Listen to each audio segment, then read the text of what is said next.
साथियों, पहले देश के उत्तरी और पश्चिमी हिस्सों से हमारी नदियां तो पूरब आती थी, लेकिन विकास की गंगा यहां पहुंचने से पहले ही सिमट जाती थी। देश के समग्र विकास को टुकड़ों में देखा जाता था, सियासी चश्मे से देखा जाता था। इसलिए हमारा पूर्वोत्तर खुद को उपेक्षित महसूस करता था।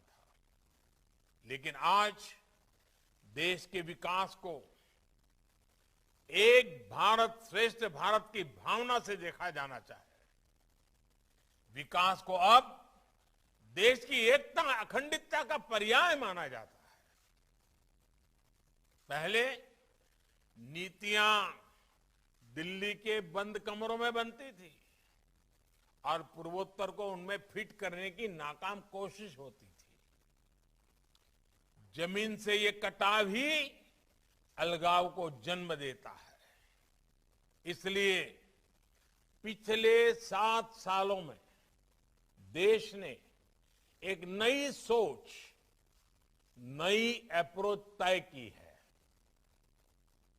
अब दिल्ली के हिसाब से ही नहीं, बल्कि यहां की जरूरतों के हिसाब से नीतियां बनती है। प्रधानमंत्री आवास योजना को ही लीजिए। पक्के मकान को लेकर कुछ नियम त्रिपुरा के लाखों परिवारों के सामने बाधा बन रहे थे, लेकिन सरकार ने त्रिपुरा की भौगोलिक परिस्थितियों को समझा, उसके हिसाब से नियम बदले, आवश्यक नीतियां बनाई और उसके कारण आज हजारों नए परिवारों को इस योजना का लाभ मिल रहा है। विकास के लिए यही संवेदनशीलता बहुत जरूरी है। इतना ही नहीं, हमने इस और भी ध्यान दिया कि यहां के वातावरण और रहन सहन के हिसाब से घर कैसे होने चाहिए।